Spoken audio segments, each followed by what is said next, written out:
हाँ तो मेरे प्यारे बच्चों, जय हिंद। कैसे हैं आप सब? अच्छे होंगे और अपने प्रत्येक दिन की तैयारी को लगातार बढ़ाते जा रहे होंगे।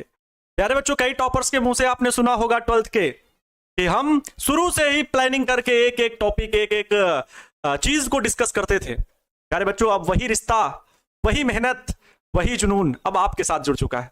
वही तौर तरीके अब आपके साथ खुलने लगे हैं। वही मजा अब आपकी क्लास में आता है, क्योंकि हम लोग का एक सिद्धांत रहता है।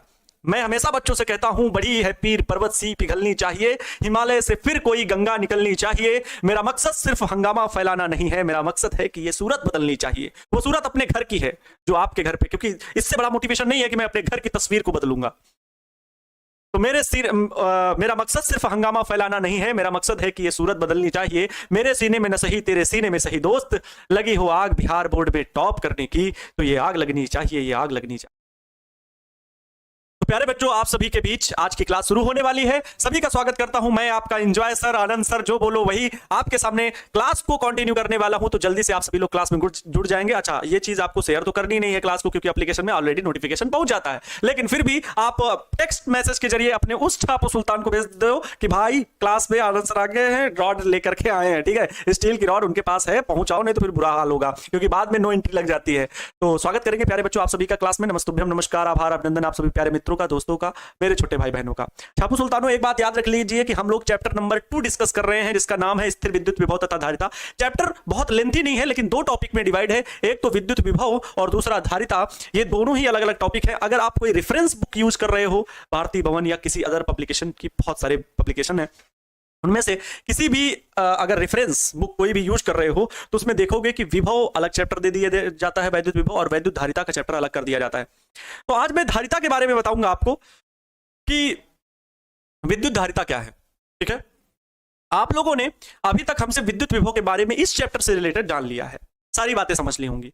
समझने का एक ही तरीका, रेगुलर क्लास में जुड़ना, अनावश्यक बातें किए हुए सिर्फ और सिर्फ क्लास के कंटेंट को अपनी कॉपी में नोट करना। ना कोई डाउट, ना कोई परेशानी नहीं होने वाली, कतई होगी ही नहीं। आपके शेर खान सर पूरी मेहनत से पूरे कंटेंट को जुटा करके आपके सामने खड़े होते हैं, उसमें कहीं भी कोई त्रुटि नहीं होने वाली।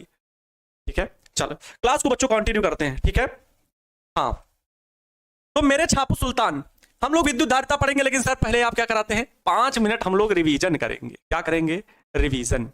हो रिवीजन करेंगे। हाँ, रिवीजन में प्यारे बच्चों, हमने पिछले लेक्चर में आप सभी को वैद्युत स्थितिज ऊर्जा के बारे में भी बताया था, और वैद्युत द्विध्रुव को अगर किसी वैद्युत क्षेत्र में रखें तो उसको घुमाने में किया गया कार्य बताया था, और वैद्युत द्विध्रुव की स्थितिज ऊर्जा भी बताई थी। और तो और एक काम और था, वो तुम भूल रहे हो। ईमानदारी से बताना, ईमानदारी से बताना, एक काम और दिए थे हम। हाँ, एक काम और दिए थे। आप उनका कमेंट जा रहा है, अरे कमेंट आ रहा है, मैं देख रेला इधर को, तुम लोग को परेशान होने की जरूरत नहीं है। डीपीपी, डेली प्रैक्टिस प्रॉब्लम बोलते हैं उसे, और डीपीपी ऑब्जेक्टिव क्वेश्चन से ज्यादा जरूरी है सब्जेक्टिव क्वेश्चन, क्योंकि लिखने के नंबर हैं। अच्छा, आपको क्या लगता है कि ऑब्जेक्टिव क्वेश्चन ज्यादा महत्वपूर्ण है कि सब्जेक्टिव? जो बच्चे अधिकतम अंक लाना चाहते हैं, और कोई यहाँ ऐसा बैठा है क्या है? ऐसा कोई बैठा है जो कह रहा हो कि सर हम केवल ऑब्जेक्टिव पढ़ना चाहते हैं? फूट देंगे, सही बता रहे हैं। मेरी बहुत शक्तियां प्रबल हो गई है, तपस्या कर करके कैमरे के भीतर घुस के मार सकता हूँ आपको। ऑनलाइन पिटाई के माध्यम से मेरी बहुत शक्तियां मेरे पास मैंने धारण की हुई है, मुझे सिद्धि प्राप्त है इसके मामले में। मैं ये कह रहा हूं कि आपके जो सब्जेक्टिव क्वेश्चन है बच्चों, उसी में आपके ऑब्जेक्टिव छिपे हुए हैं, और अगर ऑब्जेक्टिव क्वेश्चन को प्रॉपर सॉल्व करना है ना, तो उसके लिए सब्जेक्टिव क्वेश्चन पर कमांड होना, पकड़ बनाना जरूरी है। ये बात हमेशा ध्यान रखें। और सब्जेक्टिव क्वेश्चन तब आपसे लगते हैं जब आपकी थ्योरी कंप्लीट होती है। बात सबसे बड़ी कठिन लगती है बच्चों को न्यूमेरिकल की। न्यूमेरिकल दुनिया में कोई ऐसे नहीं, जादू करके कोई नहीं सिखा सकता, उसके लिए प्रैक्टिस करनी जरूरी है, और प्रैक्टिस मेक्स मैन परफेक्ट। क्योंकि वो बच्चों सॉल्यूशन की बात होती है, फार्मूले आपने पढ़े, थ्योरी के कॉन्सेप्ट सीखे, अगर आपको थ्योरी आती है तो न्यूमेरिकल भी लगा लोगे, लेकिन न्यूमेरिकल की प्रैक्टिस करनी पड़ेगी। न्यूमेरिकल की क्या करनी पड़ेगी? उसी टाइप के 2-4 न्यूमेरिकल आपको लगाने पड़ेंगे। क्या आपने पहले चैप्टर को जो मैंने नोट्स भेजा है, उसके क्या आपने न्यूमेरिकल क्वेश्चन खुद से बाद में सॉल्व किए? मैंने वो बता रखे हैं ऑलरेडी, लेकिन उनके क्वेश्चंस क्या आपने खुद से बनाए? नहीं बनाए होंगे। अगर बनाए हैं आपने, तो इसका मतलब आप ईमानदारी से तैयारी कर रहे हो, और उसी राह में कि 100 में 100 पाने का लक्ष्य आपका है। ये चीज याद रखो।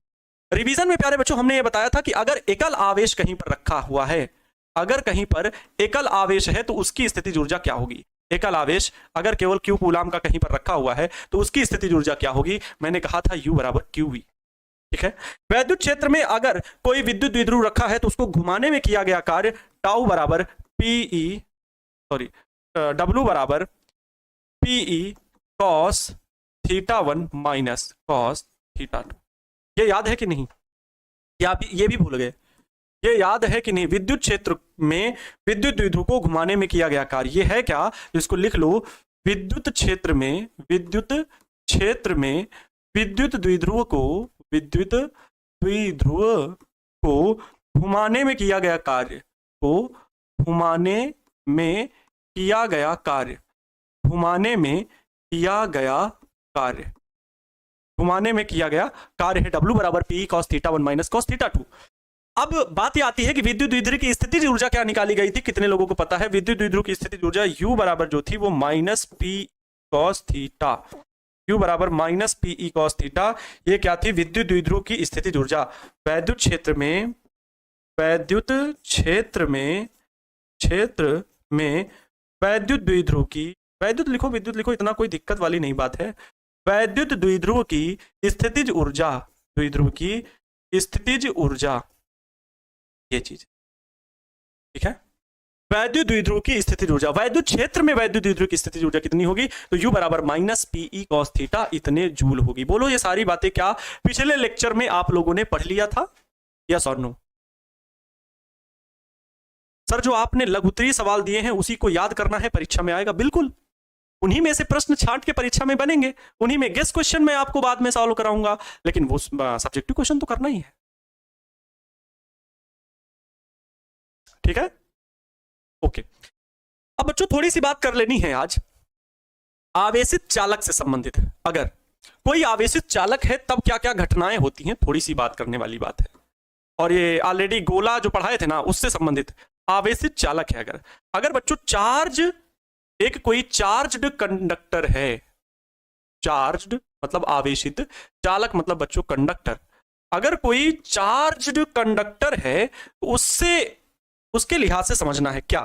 देखो मान लो ये कोई चार्ज्ड कंडक्टर है, ठीक है, चार्ज कंडक्टर है, तो इसके भीतर जो बच्चों होगा, भीतर विद्युत क्षेत्र कितना होगा? भीतर विद्युत क्षेत्र क्या होगा? 0 होगा। और भीतर विभव कितना होगा? विभव सभी बिंदुओं पर समान होगा। क्या होगा? सभी बिंदुओं पर समान होगा। ध्यान से सुने मेरी बात को, सभी बिंदुओं पर समान। अगर ये कोई आवेशित चालक है बच्चों तो आवेश इसके कहां पर होगा? सतह पर होगा। ध्यान देंगे, आवेश इसके कहां पर होगा? सतह पर होगा। तो जो इसका विद्युत क्षेत्र इसके भीतर है वो क्या होगा? 0 होगा। जबकि विभव सभी बिंदुओं पर क्या होगा? समान होगा। विभव सभी बिंदुओं पर समान होगा। और विद्युत क्षेत्र अगर इसके सतह के पृष्ठ पर कहा जाए, अगर विद्युत क्षेत्र इसकी सतह पर, तो E बराबर आप लोगों को एक डेरिवेशन भी तो कराया गया था। E बराबर एक डेरिवेशन भी तो कराया गया था, है ना? क्योंकि इसके भीतर कोई आवेश नहीं है। बताइए, क्या एक चालक लेकर के, चालक प्लेट आवेशित है तो उसके सतह पर, पृष्ठ पर विद्युत क्षेत्र कितना होगा? पृष्ठ पर विद्युत क्षेत्र कितना? तो E बराबर सिग्मा अपान में एप्सिलॉन नॉट। सिग्मा क्या है? पृष्ठ आवेश घनत्व है, तो E बराबर सिग्मा अपान में एप्सिलॉन नॉट। लेकिन अगर पृष्ठ पर विभव की बात होगी तो सतह सभी जगह समान होगा, है ना? सभी जगह समान होगा बच्चों। लेकिन क्यों भीतर विद्युत क्षेत्र 0 है? क्योंकि भीतर विद्युत क्षेत्र इसलिए 0 है क्योंकि Q बराबर 0। भीतर कोई आवेश थोड़ी है, पृष्ठ पर सारा आवेश है। सारा का सारा आवेश कहां है? पृष्ठ पर है। भीतर कोई भी आवेश नहीं है। चालक के भीतर आवेश 0 है। और वैसे भी जान लो, अगर मेरी बातों पर गौर करना, अगर बच्चों ये कोई चालक है, क्या है? चालक, कंडक्टर, तो इसको अगर मैंने आवेश दिया तो वो इसकी सतह पर फैल जाएगा, भीतर इसके कोई आवेश नहीं होगा। इसका मतलब भीतर इसके विद्युत क्षेत्र 0 होता है। ये गॉस की थ्योरम को पढ़ाते समय मैंने बताया था, गॉस की थ्योरम को पढ़ाते हुए मैंने ये चीजें बताई थी। प्यारे बच्चों, जो एक हेडिंग पढ़नी है थोड़ी सी बात पर, है ना, तो इसको क्या बताएं यहाँ पर, ये बता देते हैं कि V क्या होगा? V समान होगा। सभी बिंदुओं पर क्या होता है? समान होता है, सबकी को पता है ना? V सभी बिंदुओं पर समान होता है, वही बात है। अच्छा, हमको एक हेडिंग और पढ़ लेनी है बच्चों, इलेक्ट्रॉन वोल्ट की। इलेक्ट्रॉन वोल्ट क्या है? ये इलेक्ट्रॉन वोल्ट सर पहली बार सुन रहे हैं? नहीं, पहले भी कभी सुना होगा, बस याद नहीं है आपको। इलेक्ट्रॉन वोल्ट क्या है बच्चों? Electron volt. इलेक्ट्रॉन वोल्ट क्या है, गौर करेंगे। ओहो, इलेक्ट्रॉन वोल्ट बच्चों क्या होता है कि किसी इलेक्ट्रॉन को अगर हम 1 वोल्ट का विभवांतर दे करके, इलेक्ट्रॉन वोल्ट को ध्यान से समझना, अगर किसी इलेक्ट्रॉन को हम 1 वोल्ट का विभवांतर दें, विभवांतर पढ़े हो ना इस चैप्टर में, वही बात हो रही है कि अगर किसी इलेक्ट्रॉन को, इलेक्ट्रॉन क्या है, आवेश है, तो किसी इलेक्ट्रॉन को अगर 1 वोल्ट विभवांतर से त्वरित किया जाए तो उस इलेक्ट्रॉन द्वारा प्राप्त ऊर्जा को, उस इलेक्ट्रॉन द्वारा प्राप्त ऊर्जा को इलेक्ट्रॉन वोल्ट कहते हैं। उस इलेक्ट्रॉन द्वारा प्राप्त ऊर्जा को इलेक्ट्रॉन वोल्ट कहते हैं। अच्छा, इलेक्ट्रॉन वोल्ट किसका मात्रक है? तो इलेक्ट्रॉन वोल्ट जो है, इलेक्ट्रॉन वोल्ट जो है वो ऊर्जा का मात्रक है ना। इलेक्ट्रॉन वोल्ट जो है वो ऊर्जा का मात्रक है। क्लियर?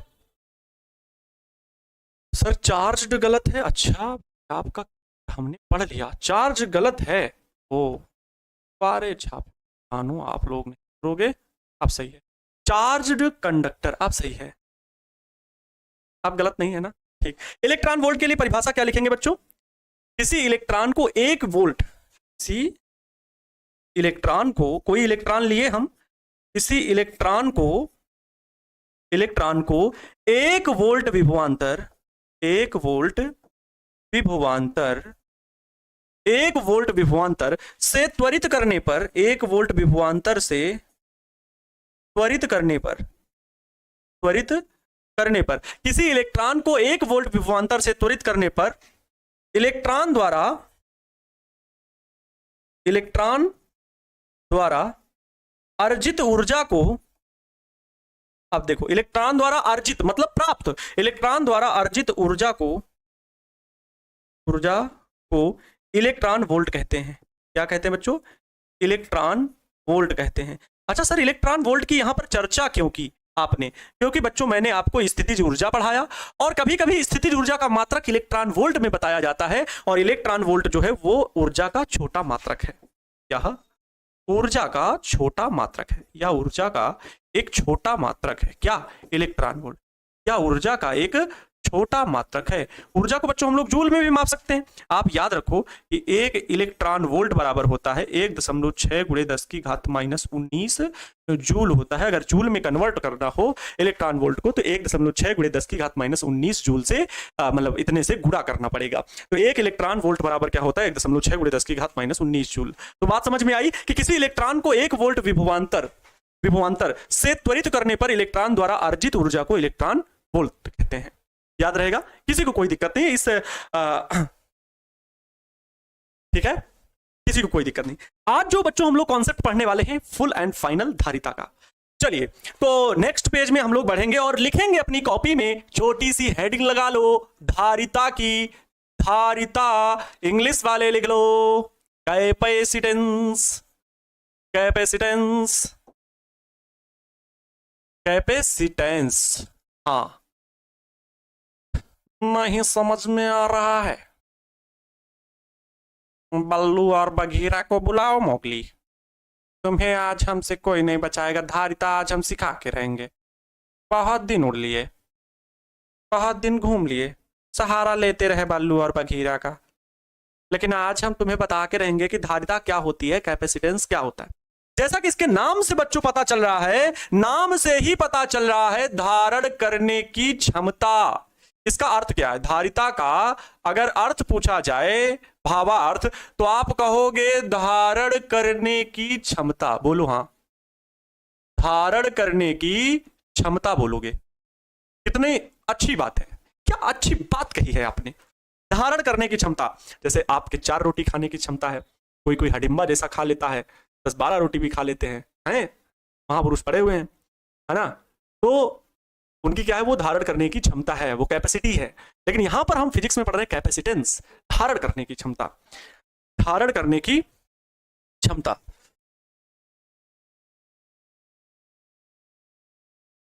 जैसे कि ये एक मेरे पास बॉटल है ना, थम्स अप की है, इसमें लिखा हुआ होगा कि ये 500 ml आएगा, 750 ml। देखो लिखा हुआ है यहाँ पर 750 ml। मतलब इस बोतल की धारण करने की क्षमता कितनी हुई? 750 ml।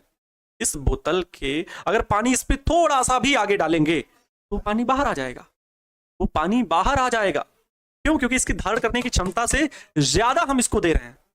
तो धारिता का अर्थ फिजिक्स में कहां पर और कैसे यूज होगा? बच्चों होता यह है कि जैसे जैसे ये चालक है, तो इस चालक को हम एक निश्चित न्यूनतम मात्रा का ही आवेश दे सकते हैं। चालक है, फिर से सुनो, एक चालक है कोई भी पदार्थ है, और इस पदार्थ को हम आवेश देते जा रहे हैं, ये लो ले लो लो जितना मर्जी उतना लो आवेश। एक समय ऐसा आएगा कि ये पदार्थ अपने पास आवेश नहीं रख पाएगा, फुल हो जाएगा, इसकी क्षमता फुल हो जाएगी, क्योंकि उसकी धारण करने की क्षमता उतने ही आवेश को रखने की थी। उसके बाद जो इसको हम आवेश दे रहे हैं वो इससे बाहर जाने लगे। लेकिन हमेशा के लिए याद रख लो, हमेशा के लिए इस बात को बिठा लो कि जो इससे बाहर आवेश जाएगा ना, इसको हम खूब सारा आवेश दे रहे हैं, जब ये फुल हो गया और उसके बाद जो इससे अब आवेश दे रहे हैं तो वो बाहर आवेश को फेंकेगा, तो वह आवेश जो इससे बाहर निकलेगा वो इसके नुकीले सिरे से निकलेगा। कहां से निकलेगा? उसके नुकीले सिरे से। नुकीले मतलब जहां पर कम क्षेत्रफल होता है, उस जगह से हमेशा आवेश का क्षरण होता है। क्षरण मतलब बाहर निकलना, बाहर वायुमंडल में चले जाना। आवेश कहां चला जाएगा? वायुमंडल में, क्योंकि इसकी मात्रा, इसकी धारण करने की क्षमता से ज्यादा हम इसे आवेश दे रहे हैं। बात ये समझ में आई? तो धारिता का मतलब है धारण करने की क्षमता। हम इसकी ऐसे परिभाषा बनाते हैं कि किसी पदार्थ में निश्चित न्यूनतम मात्रा का आवेश धारण करने की क्षमता को उस वस्तु की क्या कहते हैं? धारिता कहते हैं। किसी वस्तु द्वारा एक निश्चित न्यूनतम मात्रा का आवेश धारण करने की क्षमता को, ठीक है, उसकी धारिता कहते हैं। चलो लिख लो इस बात को। किसी चालक द्वारा या किसी चालक में एक निश्चित मात्रा का, किसी चालक में एक निश्चित मात्रा का आवेश संचित किया जा सकता है। आवेश संचित किए जाने आवेश संचित किया जा सकता है, या फिर ऐसे लिख लो, किसी चालक में एक निश्चित मात्रा का आवेश संचित किए जाने की क्षमता को उस चालक की धारिता कहते हैं। ऐसा भी लिख सकते हैं, किसी चालक में एक निश्चित मात्रा का आवेश संचित किए जाने, या ठीक तो है, हाँ, किए जाने की क्षमता को, निश्चित मात्रा का आवेश संचित किए जाने की क्षमता को उस चालक की धारिता कहते हैं। उस चालक की, बच्चों क्या कहते हैं? उस चालक की धारिता कहते हैं। उस चालक की धारिता कहते हैं। अच्छा, जब किसी भी चालक को बच्चों हम आवेश देते हैं तो उसके विभव में क्या होने लगती है? वृद्धि होने लगती है। जब किसी चालक को हम, किसी भी चालक को, इस चालक को अगर हम आवेश देंगे तो इसके विभव में वृद्धि होगी। तो हम यहाँ पर एक गणना करते हैं छोटी सी, कि माना कोई भी चालक है, ये मान लो कोई चालक है, इसको हम क्या दे रहे हैं? इसको हम बच्चों क्या दे रहे हैं? Q कूलाम का आवेश दे रहे हैं। ठीक है, ये क्या है? चालक है। तो माना किसी चालक को Q कूलाम आवेश देने पर उसमें उसके विभव में V वोल्ट की वृद्धि हो जाती है। V वोल्ट की वृद्धि हो जाती है। अगर किसी भी चालक को अगर हम आवेश देंगे तो निश्चित रूप से उसके विभव में वृद्धि होगी। अर्थात बच्चों, अगर हम Q कूलाम का किसी को आवेश दे रहे हैं तो उसके V वोल्ट विभव की वृद्धि होगी, V वोल्ट विभव की वृद्धि होगी। तो Q आवेश अनुक्रमानुपाती V हो जाएगा। और यहां से अनुक्रमानुपाती का चिन्ह हटाते हैं तो एक नियतांक आता है C। यहां पर एक नियतांक क्या आता है? C में V। यहां जो C दिख रहा है आपको, यही है बच्चों नियतांक, जिसे हम धारिता कहते हैं। यही नियतांक जो है वो धारिता कहलाता है। यहां C एक नियतांक है। C एक अनुक्रमानुपाती क्या है? नियतांक है। C एक नियतांक है जिसे उस चालक की धारिता कहते हैं, जिसे चालक की धारिता कहते हैं। ये जो नियतांक के रूप में आया ना, चालक की धारिता, बहुत सिंपल है, आसान है, कोई बहुत बड़ी बात नहीं है। धारिता कहते हैं, एकदम सिंपल सी। यहां पर हम कह सकते हैं कि जब किसी भी वस्तु को, ये वस्तु है, आप हैं, आपको हम क्यू कूलाम का आवेश देंगे तो आपके भीतर वी वोल्ट की वृद्धि होगी, और वी वोल्ट की वृद्धि हुई तो क्यू अनुक्रमानुपाती वी, अनुक्रमानुपाती का चिन्ह हटा तो एक नियतांक ऐसी, ये जो सी आया है यही चालक की, आपकी, या जिस पदार्थ को हम दे रहे हैं उसे उसकी धारिता कहते हैं। यहां से प्यारे बच्चा पार्टी अगर हम सी का मान निकालें तो सी बराबर क्या मिलेगा, ध्यान से देखेंगे। सी मैं थोड़ा सा देख रहे कैसे बना रहा हूं, इस बात को गौर करना, मैं बार बार साफ कर रहा हूं, इसका भी मतलब मैं बताऊंगा, कोई बताता नहीं है लेकिन मैं बताऊंगा। सी बराबर बच्चों क्या होता है, ये क्यू बटे में पी होगा। सी बराबर क्या होगा, क्यू बटे में पी होगा, बोलो होगा कि नहीं? सी बराबर क्यू बटे में वी होगा, होगा ना, सी बराबर क्यू बटे वी। इस प्रकार से इसका मात्रक क्या बन जाएगा, बोलो, इसका मात्रक सी बराबर क्यू बटे वी। क्यू मतलब बच्चों कूलाम, क्यू मतलब कूलाम, क्यू मतलब कूलाम, और बटे वी मतलब वोल्ट। तो कूलाम प्रति वोल्ट भी प्यारे बच्चों किसका मात्रक होता है, धारिता का। सी मतलब क्या है, धारिता, कैपेसिटेंस, तो क्यू बटे वी। या प्यारे बच्चों कूलाम प्रति वोल्ट को ही, कूलाम प्रति वोल्ट को ही फैरड कहा जाता है, कूलाम प्रति वोल्ट को ही फैरड कहा जाता है। The very most important word farad कहां से आया सर, एक वैज्ञानिक थे, नाम सुना होगा, फैराडे, और फैराडे के नाम पर ही विद्युत धारिता का मात्रक फैरड पड़ा। फैरड, फैरड होता है। बात समझ में आई? सर आपका स्टील का रॉड कहां है? मेरे पास ही रहता है, अभी पहले पढ़ाई पर ध्यान दो। बताइए सर, संधारित्र और धारिता दोनों सेम है? संधारित्र एक युक्ति है, एक प्रक्रिया है, संधारित्र एक प्रक्रिया है, धारिता एक गुण है। गुण मतलब आपका गुण है, आप बहुत खाते हो, तो धारिता यहां पर भी क्या है, एक गुण है, किसी वस्तु का गुण धारण करने की क्षमता, धारिता। संधारित्र एक प्रक्रिया है, एक ऐसी युक्ति बनाई जाएगी जिससे किसी वस्तु की धारण करने की क्षमता को बढ़ा दिया जाएगा। किसी वस्तु के अगर 2 कूलाम का आवेश इसमें आ सकता है तो 2 नहीं 10 का आ जाएगा, लेकिन कैसे, कैसे, वही प्रक्रिया, वो प्रोसेस संधारित्र कहलाता है, कैपेसिटर। वो आगे पढ़ेंगे, पहले आगे आगे आगे ना भागो। सी बराबर क्यू अपान में वी, ये फैराड हुआ, ठीक है, समझ में आया। लेकिन संधारित्र, वो धारिता की परिभाषा यही होता है, आप संधारित्र को लेके आ गए। धारिता बराबर क्यू अपान में वी, इसकी परिभाषा इस सूत्र से बनाइए, इसकी परिभाषा इस सूत्र से भी बनाइए। बच्चों देखो, जब अगर वी बराबर 1 वोल्ट हो, 1 वोल्ट, तब सी बराबर सीधे क्यू के होगा, होगा कि नहीं?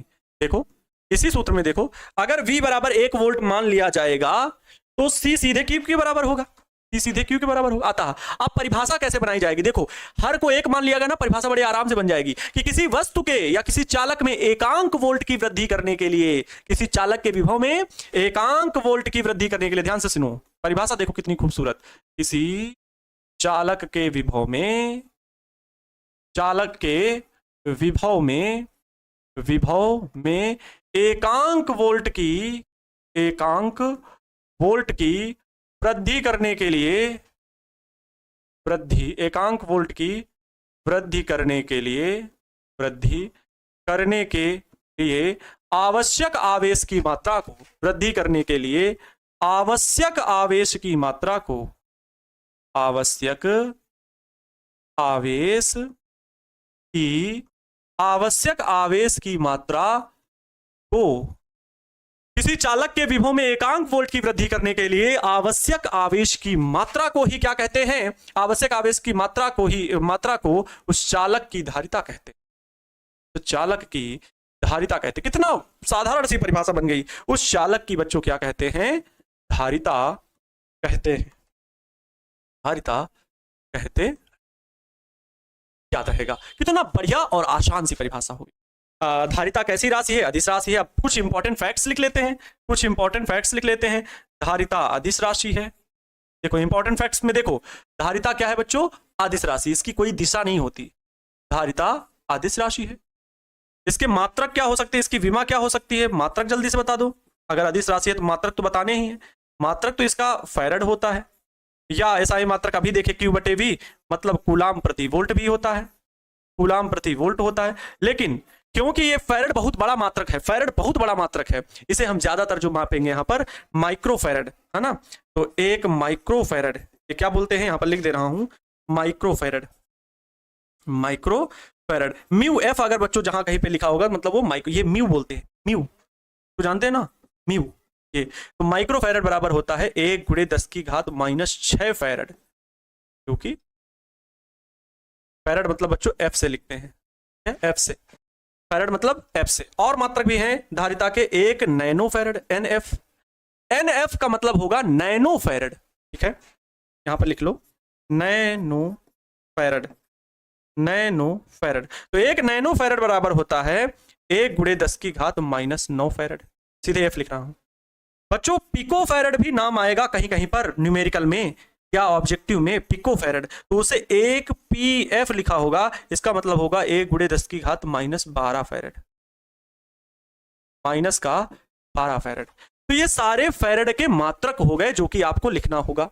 विमा लिख लीजिए, विमा लिख लीजिए, धारिता की विमा क्या होगी, विमा, धारिता की प्यारे बच्चों विमा क्या होगी, विमा को गौर करना। क्यू आवेश की विमा AT से लिखते हैं, बोलो हाँ, और विभव V की विमा क्या लिखते हैं, W/Q, W/Q ना, तो W की विमा ML2T-2 कार्य की विमा थी, और W/Q, Q ऊपर ही चला जाएगा जो कि AT हो जाएगा, AT दो बार मैं हल कर रहा हूं डायरेक्ट, तो M ऊपर जाएगा तो M-1 बन जाएगा, L और कहीं है नहीं, L ऊपर जाएगा तो L2 माइनस का बन जाएगा, L-2, फिर T-2 ऊपर जाएंगे तो -2 और 1 1 मिलके ये 2 1 3 1 4, तो T की पावर प्लस का 4 हो जाएगा, और A1 A2 हो जाएगा। इस प्रकार से ये विमा हो जाएगी किसकी, धारिता की। प्यारे बच्चों एक नोट पॉइंट, बहुत जरूरी नोट पॉइंट है जिसको आप लोग लिख लीजिए, एक बहुत जरूरी नोट पॉइंट है जिसको आप लोगों को याद रखना चाहिए। देखो कूलाम, कूलाम मात्रक, कूलाम मात्रक को भी, कूलाम मात्रक जो होता है उसको भी C से लिखते हैं। अब कहीं पर C लिखा है तो ये कूलाम आवेश के लिए लिखा है कि धारिता के लिए लिखा है, बड़ा कंफ्यूजन वाला होता है। कूलाम मात्रक को भी C से लिखते हैं, लेकिन ये सीधा अक्षर होता है। लेकिन बच्चों अगर फैरड धारिता कहीं पर लिखा होगा, धारिता, धारिता के लिए जो होगा वो C थोड़ा सा तिरछे होगा, तिरछे अक्षर में होता है, तिरछे अक्षर में, ठीक है, तिरछे अक्षर में होगा। याद रखोगे, बहुत ही इंपॉर्टेंट ये नोट पॉइंट है जिसको आप लोगों को अपनी कॉपी में लिख लेना है कि कूलाम मात्रक जो C होगा वो सीधा अक्षर होगा, जबकि धारिता को C जो लिखेंगे वो थोड़ा सा तिरछे लेटर में लिखा जाएगा, थोड़ा सा टेढ़ा लिखा जाएगा। फैरड गलत लिखा हुआ है, कहां फैरड गलत लिखा हुआ है, अच्छा यहां तुम लोगों को मैं क्या बताऊं, मार देंगे, हम सही बता रहे हैं, दांत सब बाहर आ जाएंगे, बता के हंसते हो तुम लोग। मतलब यहाँ फैर हो गया, डा नहीं लिख पाए जल्दी जल्दी में, तो उसको ट्रेंड होगा सही कीजिए, कोई गलती मिली नहीं उसी को रिपीट किए मार, धड़ाधड़ धड़ाधड़, जो सही है उसको नहीं पढ़ रहे हैं। बताओ सर कौन सी परिभाषा लिखेंगे, अरे वाह भैया वाह, बहुत बढ़िया, परिभाषा कौन सी लिखेंगे सर, ये तो समझे में नहीं आया, 2 परिभाषाएं आपने लिख दी ना, अरे बुद्धू राम। धारिता अगर नॉर्मल सी परिभाषा पूछे तो आप ये भी लिखोगे, कौन सी, ये भाव वाली परिभाषा है, भाव वाली मतलब समझ रहे हो, क्वेश्चन फार्मूले वाली नहीं, ये एक भावार्थ वाली परिभाषा है कि किसी चालक में एक निश्चित मात्रा का आवेश संचित किए जाने की क्षमता को उस चालक की धारिता कहते हैं। ये तब आप लिखोगे जब कोई बहुत अच्छे से नॉर्मल से ऐसे पूछ रहा है तब। अगर आपके पास समय है तो पूरी इतनी डिटेल चर्चा करके यहां तक भी परिभाषा लिखने का प्रयास करोगे, भले अधिस रास मात्रक और ये सब ना लिखो, लेकिन इतना तक लिखने का प्रयास करोगे। 2 नंबर में भी पूछा जाता है, तो 2 नंबर का मतलब ये नहीं कि 2 लाइन, फिर टॉपर वेरिफिकेशन के लिए कॉल नहीं आएगा, फिर ये नहीं कहना कि गुरुजी हमें क्यों नहीं बताया गया, 2 डेफिनेशन है तो 2 तरह की लिखो, तभी एग्जामिनर अट्रैक्ट होता है कि इसकी लेखनी में वो शक्ति है, इसकी लेखनी में ताकत है, इसकी लेखनी में एक अलग कला छिपी है, इसकी वजह से आपको नंबर मिले, की वजह से आपको अंक मिले। समझ में आया, क्लियर हुआ?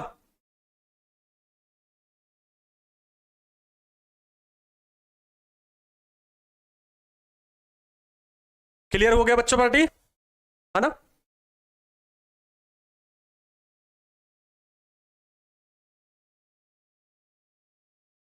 क्लियर है? अच्छा अब आगे बढ़ते हैं। ये इतनी बात हुई धारिता से संबंधित, अभी धारिता की बातें खत्म नहीं हुई, अभी तुम ना समझो, अभी तुम कहीं ना जाओ। धारिता की निर्भरता अब किस बातों पर है, धारिता की निर्भरता किस पर है, अब इस पर चर्चा होगी। धारिता किन बातों पर निर्भर करती है, इस पर चर्चा होगी।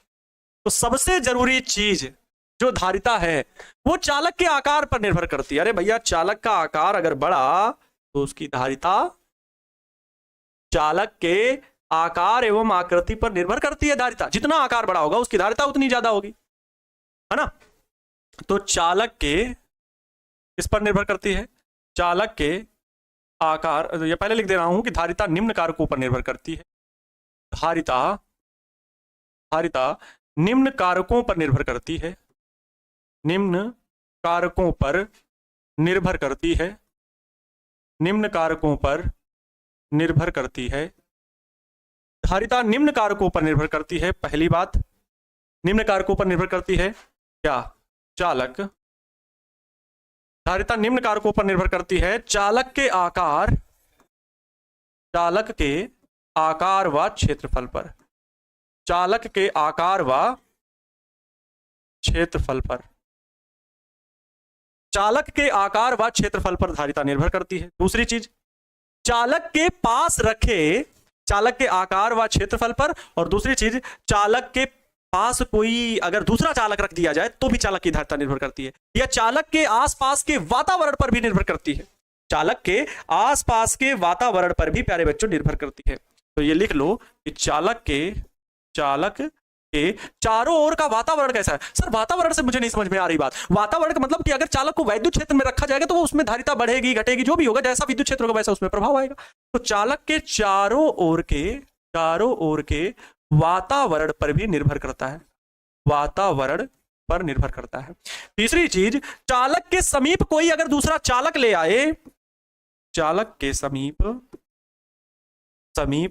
अन्य चालक